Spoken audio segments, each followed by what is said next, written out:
आखिरकार हमारा अपना घर। जरा सोचें, अगर आपको एक ऐसा कमरा मिल जाए जो आपकी हर ख्वाहिश पूरी कर दे, आप क्या मांगेंगे? दौलत, शोहरत या कुछ ऐसा जिसकी कीमत आप कभी न चुका सकें? ये कहानी है कैट और मैट की। एक नौजवान जोड़ा जो शहर के शोर से दूर एक पुराना वीरान घर खरीदता है। उनके ख्वाब बड़े थे, एक पुरसुकून जिंदगी और एक मुकम्मल खानदान। लेकिन उन्हें मालूम नहीं था कि उस घर की दीवारों में एक ऐसा राज दफन है जो उनके ख्वाबों को एक भयानक हकीकत में बदलने वाला था।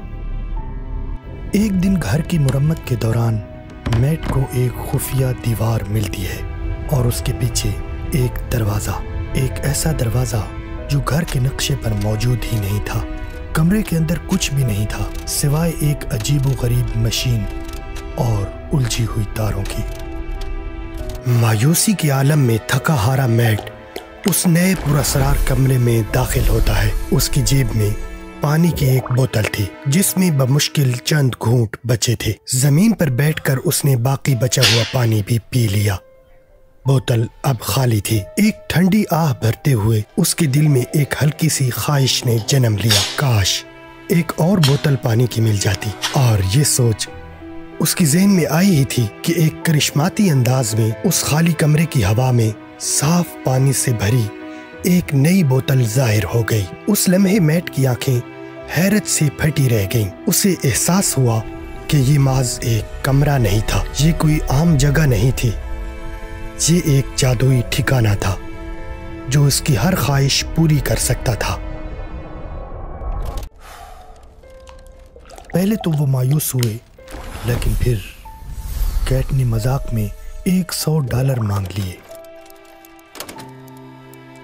क्या तुम मुझे $100 दे सकते हो? और पलक झपकते ही नोटों की फर्श पर बारिश होने लगी।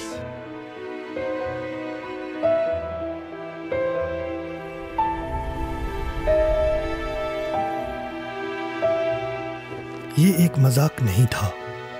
वो कमरा उनकी हर ख्वाहिश पूरी कर सकता था। देखते ही देखते उनका घर दौलत के अंबार, शाहकार पेंटिंग्स और महंगे लिबास से भर गया। उनकी जिंदगी एक ख्वाब बन चुकी थी।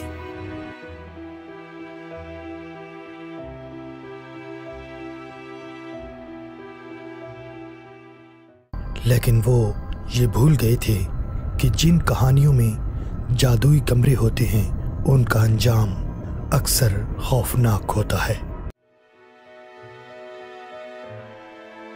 कैट जो 2 बार औलाद खोने के दर्द से गुजर चुकी थी, उसकी सबसे बड़ी ख्वाहिश माँ बनना थी।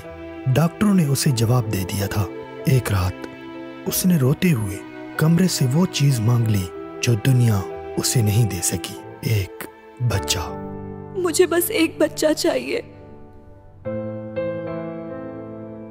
और कमरे ने उसकी ये ख्वाहिश भी पूरी कर दी।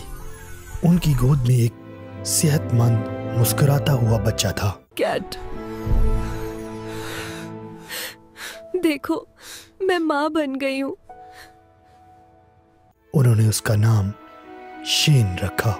आखिरकार उनका खानदान मुकम्मल हो गया था। लेकिन इसी खुशी में वो कमरे का सबसे अहम उसूल जानने में देर कर चुके थे। कमरे से बनी हुई कोई भी चीज अगर घर की दहलीज से बाहर कदम रखे, तेजी से बूढ़ी होकर खाक में बदल जाती है।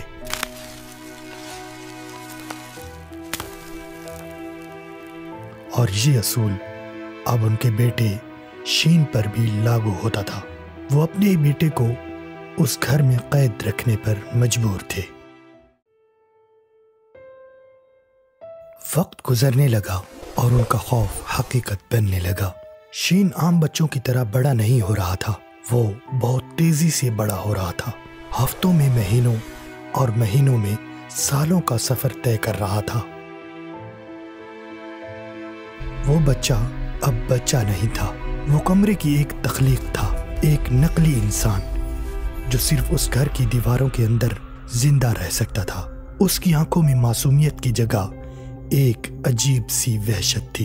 کیٹ اپنی ممتا میں اندھی ہو چکی تھی، جبکہ میٹ اس حقیقت کو دیکھ سکتا تھا کہ انہوں نے ایک بلا کو جنم دیا ہے۔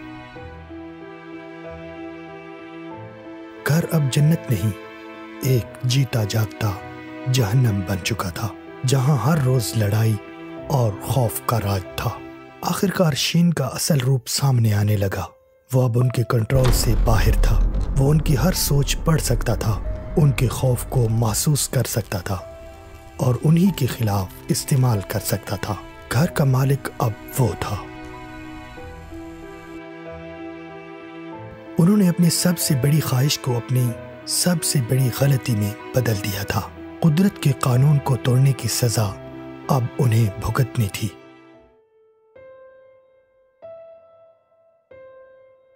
وہ اس کمرے سے اور اپنی ہی تخلیق سے جان چھڑانے کی کوشش کرتے ہیں، لیکن کیا یہ ممکن تھا؟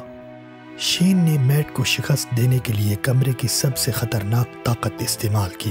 اس نے میٹ کو کمرے کے اندر ہی ایک نقلی دنیا میں قید کر دیا، ایک ایسی دنیا جہاں کیٹ کی ایک ہم شکل اس کے ساتھ تھی اور وہ خوش تھا۔ وہ اپنی ہی خواہشات کی ایک خوبصورت جیل میں قید ہو چکا تھا۔ لیکن اصلی کیٹ ہمت ہارنے والی نہیں تھی۔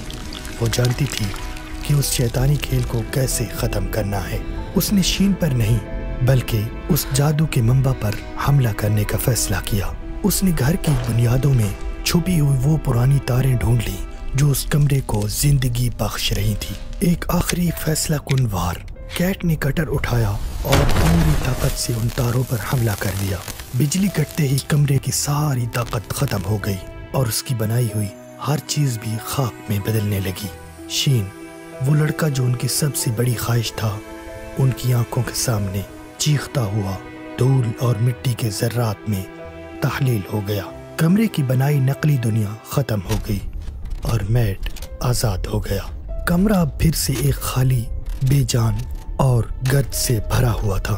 اس کی طاقت ہمیشہ کے لیے ختم ہو چکی تھی۔ کیٹ اور میٹ تھکے ہوئے، ٹوٹے ہوئے لیکن زندہ تھے۔ انہوں نے ایک دوسرے کا ہاتھ تھاما اور اس گھر سے باہر نکل گئے۔ انہوں نے اس گھر، اس کی دولت اور اپنی اس بھیانک خواہش کو ہمیشہ کے لیے پیچھے چھوڑ دیا۔ وہ خالی ہاتھ جا رہے تھے لیکن وہ آزاد تھے۔ انہوں نے سب سے بڑا سبق سیکھ لیا تھا کہ کچھ خواہشات کا پورا نہ ہونا ہی انسان کے حق میں سب سے بڑی نعمت ہے۔